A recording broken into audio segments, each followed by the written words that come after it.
Now in these cooler months, fishing a little bit further away from yourself can be absolutely crucial. Fishing 14 to 16 metres, the fish feel a little bit safer further away, you can get into that little bit deeper water and you can winkle out a few more bites. Now what I'm going to show you today is a few little tricks which you can get the most out of fishing with these and these rigs to help you put more fish in the bank. So enough of that, let's get stuck into it. So like I mentioned in the intro, we're going to be fishing a little bit further out, eking a few more bites out the peg and just making it a little bit nicer and a little bit easier to catch some fish. Now today we're at Stamford Way Fishery, just in Newlow, just outside Chester, on like the North Wales border, and it's an ideal venue for this sort of fishing. Now what I'm going to be talking about today is fishing at 14 to 16 metres. Now in the winter months, you've heard me speak about in the past, loose feeding maggots is a brilliant way of catching fish, but this venue and others up and down the country, open water style venues which are a bit open, catch the wind, you're not going to have them days where it's going to be nice and easy to catch on a nice light rig, loose feeding bait, catching through the water. There's going to be days where it's blustery, windy conditions, the fish aren't going to come in that range where you can catch them in that loose feeding area. So what we're going to focus on today is a great tactic of trying to get the most out your peg. Fishing with a little bit heavier rigs than you think for maggots. Fishing with pole pots and fishing a little bit further. Now today we're on pull 2, peg 21. Probably want to note the pegs on this place if people know it, but if you don't, it's in the middle of where you need to be. It's like open water, it's not the end of the lake and it's not right next to the island, so it's probably like an ideal holding spot. You'll see in shot as well, we've got an aerator at 16 metres, so like I said before, if you're coming on a pleasure session, this is where I'd look to sit, but in a match, if you're lucky enough to draw it, this is going to be the scenario that you've got. Now ideally looking on the long pole, we've got 5.5 foot, so nice and deep, enough to be able to catch them. But what you find with little venues like this, or even big venues as well, when it gets a little bit of a wind, especially I've noticed when I fished here in the past, a little bit of wind and a breeze, because it's a small lake, it catches it, obviously because it's quite open around, there's not much trees, but it causes an undertow. So what I mean by this is it causes the water to move, and this causes your float to move all the time. So if you had them light floats on 4x10, 4x12, even sometimes a 4x14, it can cause your float to drift, and it can create problems with presentation. You know how crucial that is even in the summer months. So in the winter months, when you're looking for a few bites, fishing is quite difficult and quite hard. It's really important to keep that presentation key. So what we're going to be fishing with today is a 4x16 F1 maggot. We're going to be feeding with pole pots, being quite positive as well. I don't want to just be tapping in 5 or 6 maggots. I'm going to be fishing 15, 20 maggots, even 30 maggots when the fish start feeding. Nice simple shotting pattern. So what we're going to do, that's where we're fishing. We're fishing at 16 metres today. I'll give you a few little tips if you do struggle fishing a little bit further. Don't be shy of it. In the winter months, it can help you massively improve your catch shot or catches in the matches.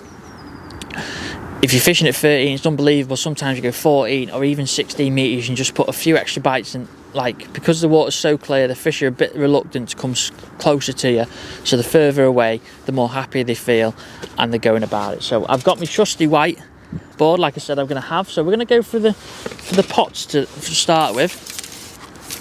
So all I've got is just simply Preston cab pots, small, medium and large. I'm probably going to I'm going to use the large, but it's an ideal starter just to put on the end of your pole pot. You don't really need to use your cupping kit for this. You just put on the end of your pole, you can feed a little bit more volume bait. Now the one thing I will say about, we are fishing with maggots today, so just nice simple red maggots. But what I will say is you have to prime the lines. They're not like pellets where they're instant.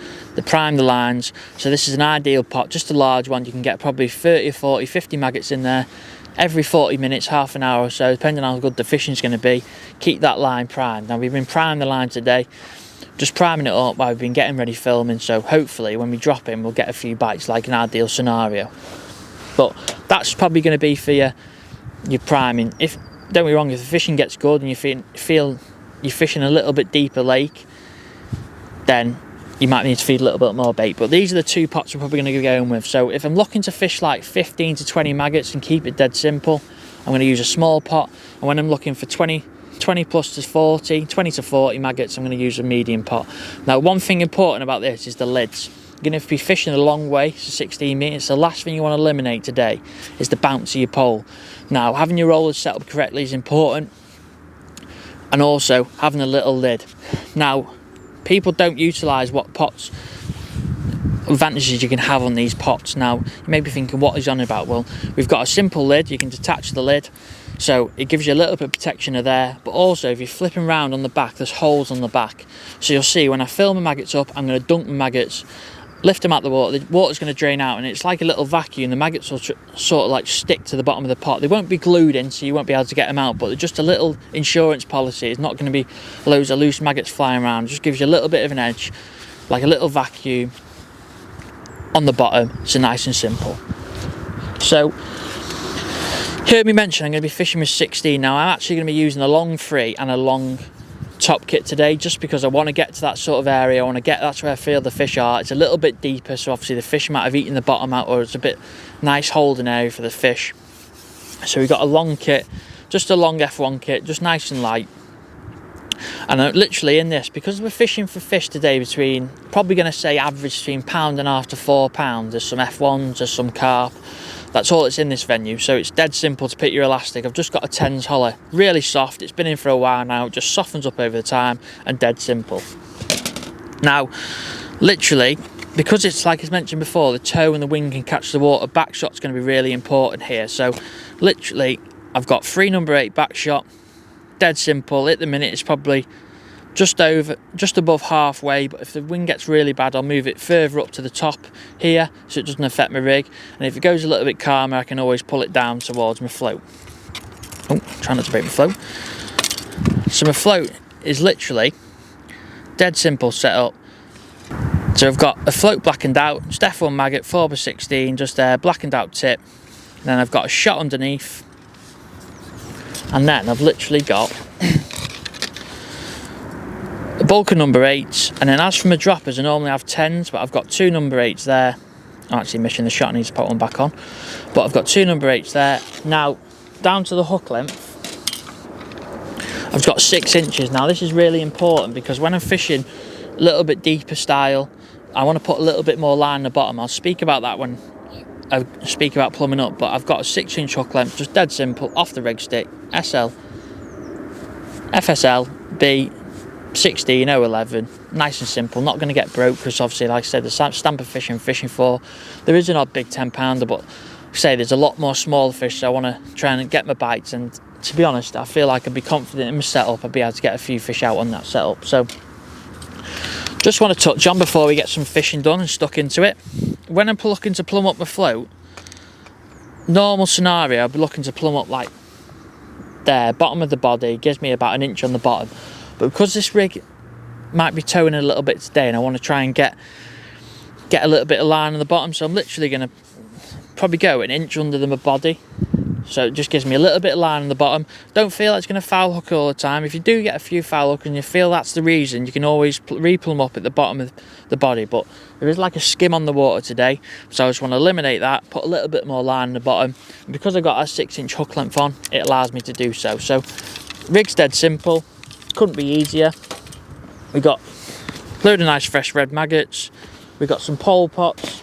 We're fishing at 16 metres, so we've got the distance, we've got what rigs we're using. So let's get stuck in of how I go about catching these fish and catch a few on camera for you. Right, so enough waffling, let's get stuck in some fishing and go about how we're catching. Now, I've been feeding it for probably a couple of hours, say we've probably fed it for 90 minutes, 3 times, just fed 20, 30, 40 maggots over the time, just kept introducing it. So hopefully this is going to be, say you've been dobbing or on a feeder or fishing somewhere else on pellets, so we're going to have a little go on the line. Now, for now, I've just got a medium pot. Now, I think it's really important where you have this. The last thing you want to do is slide your pot all the way back, because you're going to be about 4 inches away from the end of your pole. So I like to have it as close as I can to the end of my pole, just in line there, so if it's in line like a flat edge, so when I feed my bait I'm nice and accurate at where I'm over and fishing. So how I go about trying to catch them, got a nice positive rig on, so literally going to slip 2 maggots on. Ooh. 2 maggots there, and I'm literally, because I'm starting and I've been feeding it up, I'm not sure what's in my peg, so I'm going to feed like 15 maggots to start off with. Only a few maggots, not loads, 15 maggots or so. just because I don't feel like I want to go in with 30 or 40 maggots and just overdo my peg. I just want to tap a bit of bait in, see what signs we can get, see if we can catch any fish, and then feel my way in from there. So now, one thing about when you get to your mark, yes, it is a long distance fishing 16 metres, 14 to 16 metres. It can be quite challenging. So the one thing I will say is take your time. So literally get to my mark there, get my pole about 6 inches off the water, tap my bait in.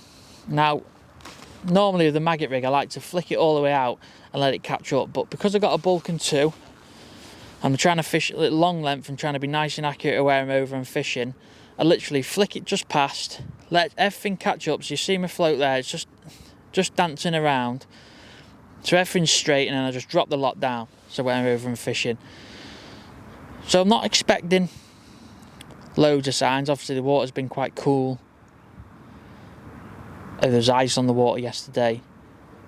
Obviously the weather this past few weeks has been atrocious, but one thing I will say is you do get sign indications sometimes, and sometimes you do foul looking odd fish at the start.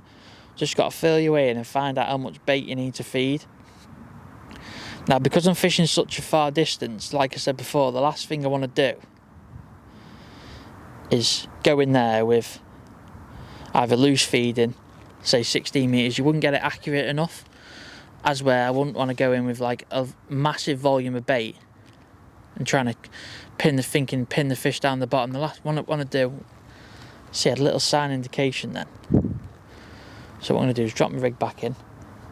So I've pricked the fish there, but it wasn't sort of a bite, so I feel like there might be an odd fish in the area. But that's what you find when the fishing's quite tricky. You can foul hook a few fish. Now you imagine there, if you're laying a rig in and around them dormant fish, because the water temperature's so cold, the fish aren't going to be moving freely, so like they'll be like blocks of ice just drifting round, and then they can, because we've got such a positive rig on, thought that was an indication then, because we've got such a positive rig on, they're going to give you that sharp indication and bite. So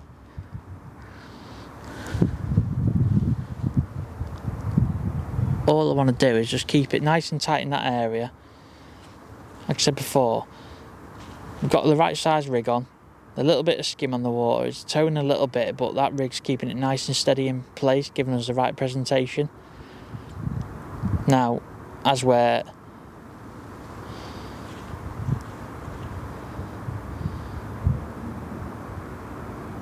if you had a 4x12 float on, I said before, if there's a few fish off the bottom just lingering around and you're laying your rig in all the time, you're going to be foul looking an odd fish. You might have a little bit too light rig on.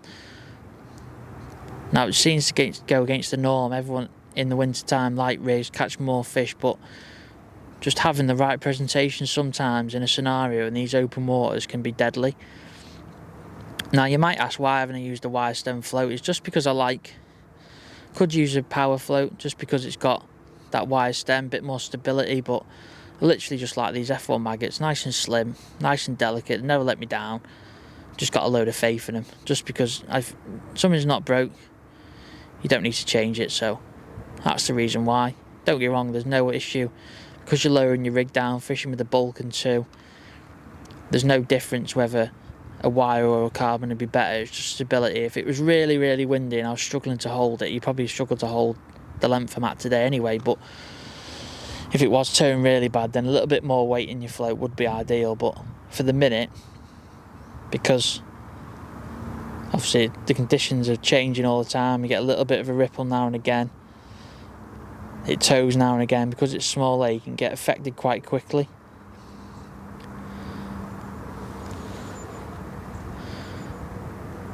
Like I said before, my favourite way of fishing is through the water with nice light rigs, loose feeding bait, but the scenarios on venues where a certain stamp of fish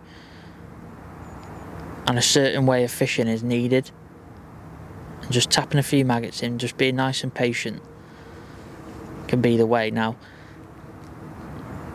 what you'll find is if you've got a little bit of line on the bottom, so it's nice and presented, but if a fish does suck it in, I've got a nice positive shot, so A nice clean indication would be like a nice sharp stab on the float. Now, I like a tiny bit more bristle showing than normal, because I just feel like if it's dotted down to a pimple and the fish comes through your peg, through your strike, it's silly indications. As where if you've got a little bit of bristle showing, not too much, but tiny bit, you can see that float moving from side to side, and like a little indication like that. So it gives me a little bit of faith. But I'm always going to strike it then, because I know how finicky F1s can be in the winter. Literally, don't move your float. It can be really, really hard to catch them. So I would say if it gives a little sharp indication, you feel like that might be a bite, just give it a little lift.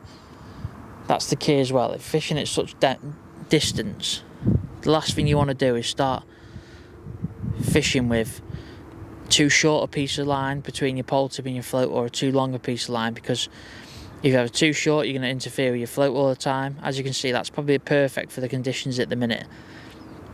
Probably like a foot between the pole float and the tip of the pole. But if conditions get, I won't go any less than that, but if conditions get worse, I might have to like put a longer piece of line on, just so I can keep in track my float. But when the conditions like they are today, that's a little indication then. So like you see that little sharp little bite then, it's crazy how you just imagine them fish going down and going, whee! Got a jumping carp in the middle of winter. You've made them fish going down, sucking in that bait, and it just dislodging the shot quickly. That's what you've got to imagine. Now, one thing I like to do is, because obviously I have hooked a carp here, and I've got nice soft elastic on, but they can be a bit erratic, so I like just to take number 5 off. And that's why on my roller setup I've just got the 2 section part, just so I can, if the fish decides to run now before I take my top kit off, I'm not shipping all my pole all the way out, and it just causes a bit of awkwardness. But as where now I've got it under control and just take my time. So a few strips. Now one thing that's really important, I'm probably going to jinx myself now, is when you're fishing for these fish in winter, hook holes can be really delicate. They're not like the summer months where they've absolutely buried it and they're easy to play, and you can put a bit of pressure on them and move your top kit around a lot. What you'll find is when I'm playing them now, I literally want to keep my top kit as still as possible and just try and glide them up to the net.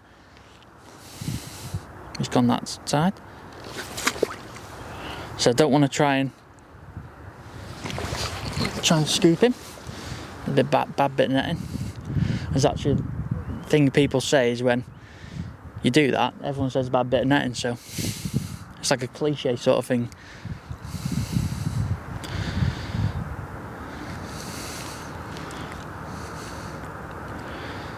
Play him nicely. There we go, we got him. So look at that, this is what I mean by the sort of stamp you can catch. Ooh. Just rolled on my hook length then, but I have to put a new one on. This is what I mean, this is a stamp of fish, and it's like, look at that. Nice little 3.5–4 pound fish. Lovely little mirror. And they're the stamp that we're fishing for. It's like a block of ice, but that's what I mean. You see that elastic, it tamed it perfectly.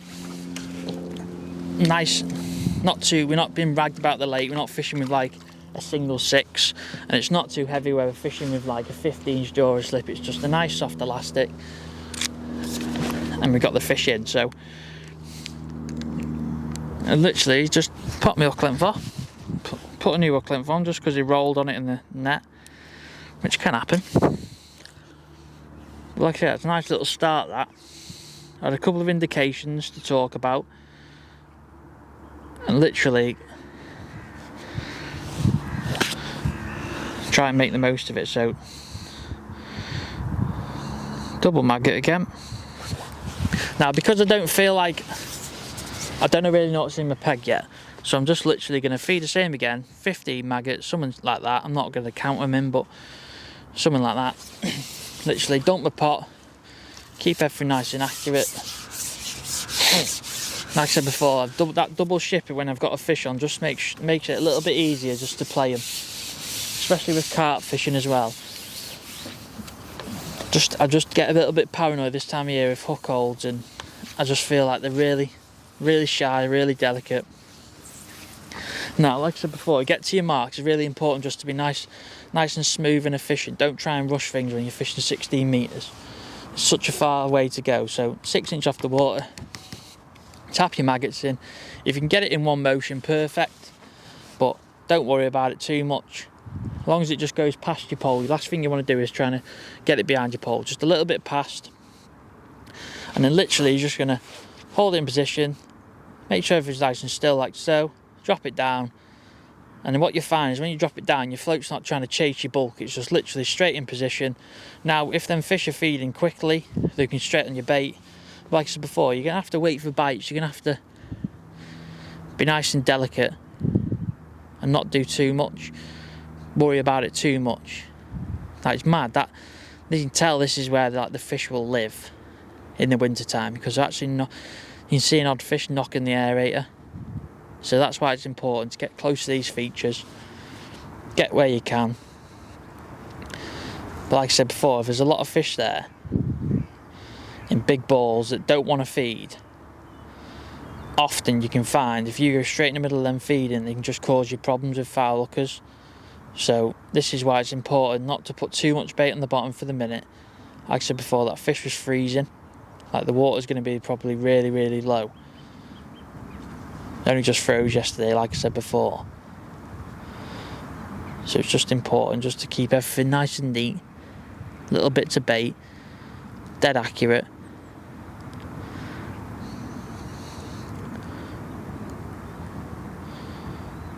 Just wait for that nice little sharp indication and bite.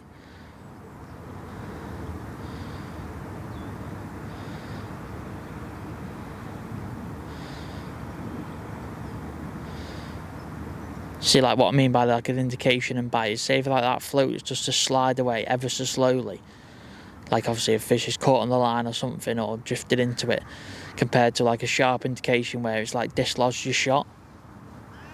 That's the difference I'm sort of looking for.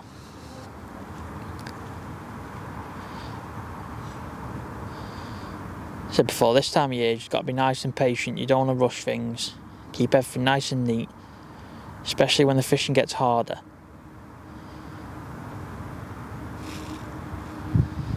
Because the last thing you want to do is get out to that 14, 16 metre mark, done the hard work, and mess it up by just feeding your bait wrong.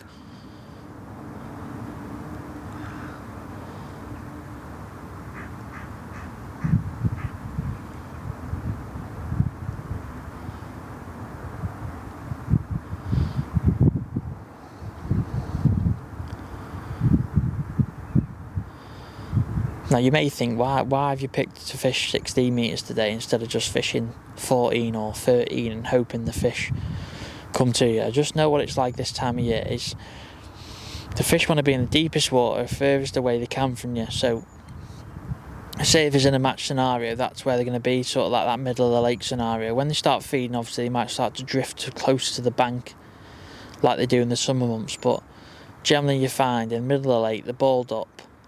There's a lot of fish together. Dobbing them can work really well, but when you want to feed some bait,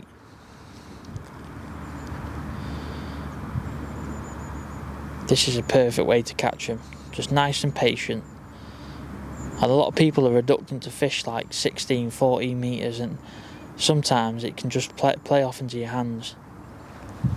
As I said before, if you do a few simple things right, like don't try and too fish light of a float, don't try and loose feed and spread your bait everywhere, keep everything nice and compact and tight, don't have a too long lash or a too short lash and like pole tip between your float. Make sure your back shot's doing, like at the minute I don't really need it because I can hold my pole above it, but if it started to blow left to right or right to left, or my rig started to move, that was a sign then. Tiny little bite, that one.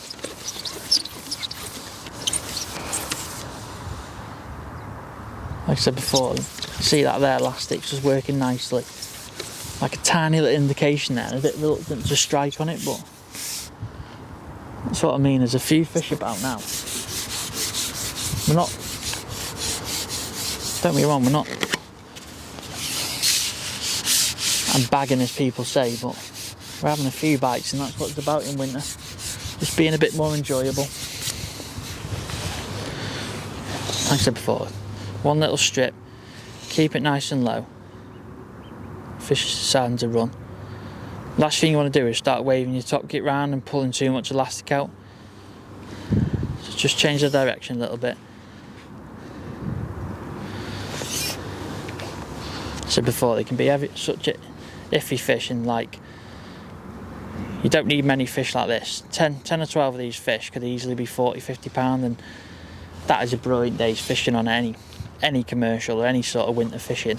So just take your time, put all these little tips and tricks into your armoury, and you can get out on the bank and get that little extra edge, get a little bit further out into the lake, take it nice and easy. You can catch a few mega fish like this. Look at that. There you go. So another little mirror.